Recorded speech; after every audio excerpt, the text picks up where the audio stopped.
Now, moving on to other global news. Days after the United States launched a series of airstrikes on the Houthis in Yemen, the Pentagon estimates that there have been dozens of military casualties so far.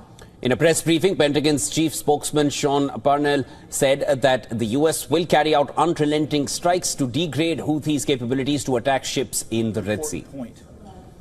This is also not firing at U.S. military personnel in the region and shooting at our ships and shooting at our drones and putting American lives at risk is not a good way to end this conflict.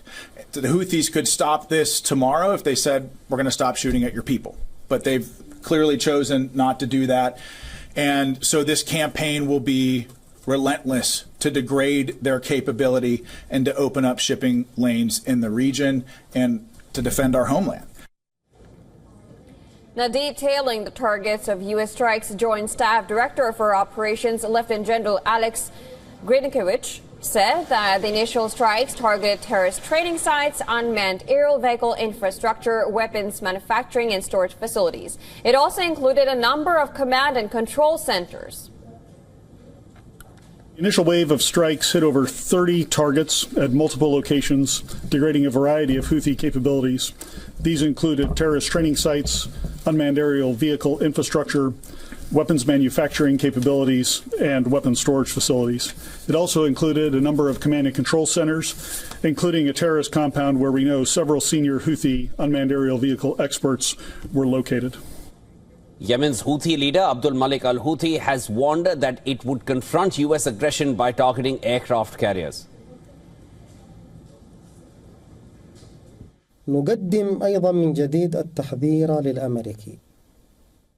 We also reiterate the American warning that its continued aggression against our country, with its support for the Israeli enemy, is pushing us to confront its escalation with additional escalation options. We will now confront its aggression by targeting its aircraft carriers, its battleships, and its warships at sea.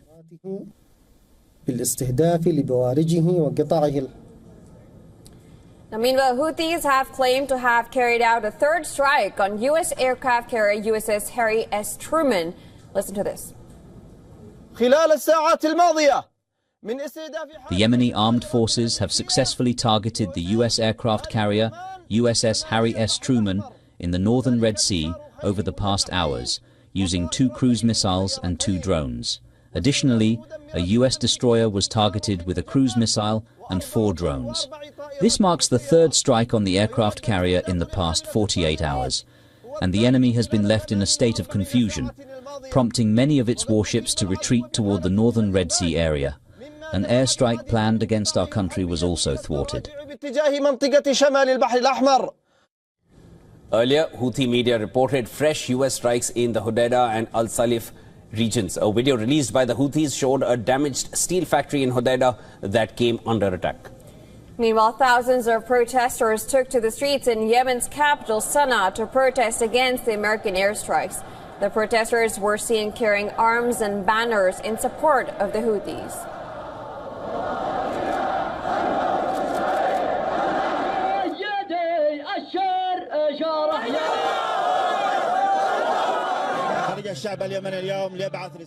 The Yemeni people took to the streets today to send a comprehensive message to the American army and Trump regarding American and Israeli arrogance, that Yemeni people are steadfast and the American strikes will not affect them. We support all the escalation steps taken by the leader, Abdul Malik Badr al-Din al-Houthi, that victory is for Yemen.